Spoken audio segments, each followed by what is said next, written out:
నేను మీ Akbar Shaik all videos. Akbar poultry farm chicks వచ్చిన రెండవ రోజు మనమైతే ఎప్పుడైతే పేపర్ అయితే పరిచి ఉంచుతామో ఆ పేపర్ అనేది ఒక రోజు అయితే ఉంచాలి. సో తదుపరి రోజు ఆ పేపర్ అనేది తీసివేయాలి. అలాగే ఉంచితే ఆ పేపర్ అనేది మొత్తం పచ్చిగా అయి సో మరణాలు అనేటివి సంభవిస్తాయి. సో అదేవిధంగా మీరు చూస్తున్నట్టయితే నేనైతే సెకండో రోజు పేపర్ అనేది ఈ విధంగా మొత్తం తీసివేశాను. సో అదేవిధంగా తీసివేసినాక మన ఈ టర్బో ఫీడర్లు ఉంటాయి కదా, సో ఈ ఫీడర్లు అనేది మనము కంపల్సరీ స్టాండ్లు అనేటివి వేసుకోవాలి.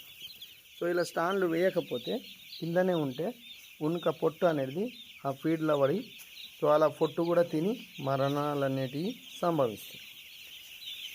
సో అదేవిధంగా మనమైతే ఫస్ట్ రోజు అయితే వాటర్ అనేటివి స్టాండ్లు కూడా మనం చిన్న సైజులో మనం వేసుకున్నాము. సో ఇవి కూడా మనం పెద్ద సైజులో వేసుకోవాలి. సో ఎందుకంటే అవి కూడా చిన్న సైజులో వేస్తే పొట్టు అనేది అందులో పడుతుంది. మీరు చూస్తున్నట్టయితే ఈ విధంగా ఇలా పొట్టు పడి సో వాటర్ ఇంటేక్ అనేది అవి చేయవు. సో అదేవిధంగా మనం అలా కేర్ఫుల్గా మనం చూసుకోవాలి. ఇప్పుడు సమయం మనకు మార్నింగ్ 8 అవుతుంది. సో వాతావరణాన్ని బట్టి మనం ఈ సైడ్ పరదాలు అనేటివి వేడి అనేది ఉన్నట్టయితే సో ఇవి లేపుకోవాలి. సో మరిన్ని వీడియోస్ కొరకైతే మీరైతే మన ఛానల్ని అయితే సబ్స్క్రైబ్ అయితే చేసుకోండి. Thank you for watching.